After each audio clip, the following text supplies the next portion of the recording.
Maintenant, on passe à l'autre fonction, c'est la fonction recherche. Alors, la fonction recherche a pour objectif de trouver une valeur dans un vecteur et de trouver son correspondant dans un autre vecteur. Supposons que nous avons cette facture et ce tableau-là. On cherche encore une fois la formule de B2 à partir de recherche. Alors, la valeur clé, ça sera le code A2, puisqu'on va retrouver le libellé à partir de A2, d'accord, du code. Et donc, je vais donner à recherche la cellule A2, et je vais donner le vecteur où elle va chercher la clé, en l'occurrence, le vecteur A151 jusqu'à A700.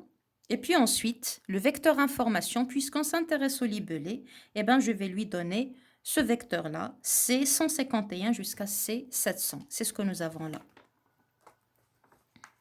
OK? Là. Donc, A2, A151, A700, C151, C700. Alors, pourquoi on utilise les dollars? Tout simplement parce que ce sont des formules qui seront destinées à être recopiées et donc on a intérêt à fixer les plages et les vecteurs. Alors, étant donné un tel tableau, comment utiliser recherche? Alors là, on avait affaire à des vecteurs colonnes et là, on aura affaire à des vecteurs lignes. Et donc, on va donner encore une fois à recherche la cellule A2. On va demander à recherche qu'elle cherche dans le vecteur ligne qui s'étend de B150 jusqu'à BW150 et de rechercher l'information dans le vecteur ligne B152 jusqu'à BW152.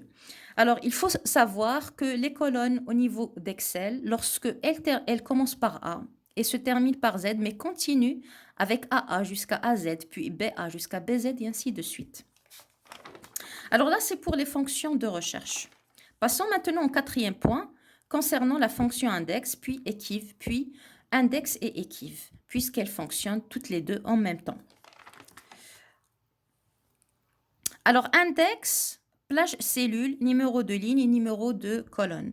Alors ici, index, qu'est-ce qu'elle fait? Elle va rechercher une valeur qui se trouve à l'intersection d'une certaine ligne et une certaine colonne dans la plage mentionnée. Alors, un exemple d'utilisation, étant donné la plage A51 C700 et qu'on recherche l'élément qui se trouve au niveau de la deuxième ligne et la troisième colonne, voici la plage A151 jusqu'à C700 et qu'on cherche la valeur qui se trouve au niveau de la deuxième ligne et la troisième colonne, on retrouve bien will. Donc, ça c'est pour index.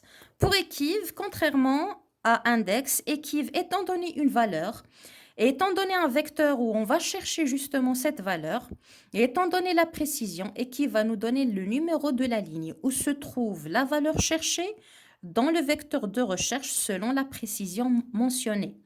Alors, si la précision est égale à 0, c'est-à-dire qu'on va chercher dans le vecteur de recherche la valeur exacte de val cherchée. Si la précision est égale à 1, donc équive va chercher dans le vecteur de recherche une valeur qui est arrondie vers le bas de la valeur cherchée. Et dans ce cas, il faut que le vecteur de recherche soit trié d'une façon croissante. Moins 1, contrairement à 1, il va permettre à ce que équive cherche une valeur arrondie vers le haut de la valeur cherchée dans le vecteur de recherche. Et dans ce cas, il faut que le vecteur de recherche soit trié d'une façon décroissante. Alors, pour mieux comprendre, examinons ces deux tableaux-là. On a un vecteur qui contient un certain nombre de valeurs et qu'on cherche équive 14,2, A1, A7, 1. Alors, 1 déjà, le vecteur est trié avec un tri croissant. Et puisque j'ai 1, je cherche une valeur qui arrondit vers le bas de 14,2, qui n'est rien d'autre que 14, et que équive va renvoyer la valeur 2, puisque 14 se trouve au niveau de la deuxième ligne dans le vecteur. Je dis bien dans le vecteur, pas en référence au numéro de la ligne qui se trouve dans le fichier. OK? Toujours le 2, c'est par rapport au vecteur. Alors là, équive 14,2 à 1 à 7 moins 1. Donc ici, qu'est-ce qu'on fait? Ici, on va essayer de trouver une valeur arrondie vers le haut de 14,2, en l'occurrence 15, dans le vecteur A1, A7 qui doit être trié avec un tri décroissant puisque j'ai ici moins 1. Et donc, le résultat qui sera renvoyé, c'est la cinquième ligne par rapport toujours au vecteur, d'où la valeur 5. Maintenant, comment utiliser, comme j'ai dit, les deux fonctions puisqu'elles s'utilisent ensemble, ok? Alors, pour utiliser ces deux fonctions, toujours en répondant à la question, quelle est la formule qu'on va écrire là dans B2, on va écrire alors index, d'accord? Puis ensuite, on s'intéresse à la plage où on va retrouver le libellé. Alors, la plage où on va retrouver le libellé, toujours à partir du code. Alors, ce qu'il faut savoir, ce qui est inconnu à notre problème, c'est le code et la quantité. Et que je sais très bien comment repérer le libellé à partir du tableau. Autrement dit, si je vais utiliser index, je sais dire comme quoi le libellé se trouve au niveau de la troisième colonne. Le problème, c'est que je ne sais pas quelle ligne choisir et la ligne dépend du code. Et par conséquent, je vais utiliser equiv pour qu'elle cherche où se trouve le code dans ce vecteur et me renvoyer la ligne où se trouve ce code. Et l'intersection de cette ligne avec la troisième colonne va me donner le libellé que je recherche. D'où l'expression que nous avons là. Donc, index A51, c'est 700. Vous voyez très bien que nous sommes en train toujours de fixer la plage.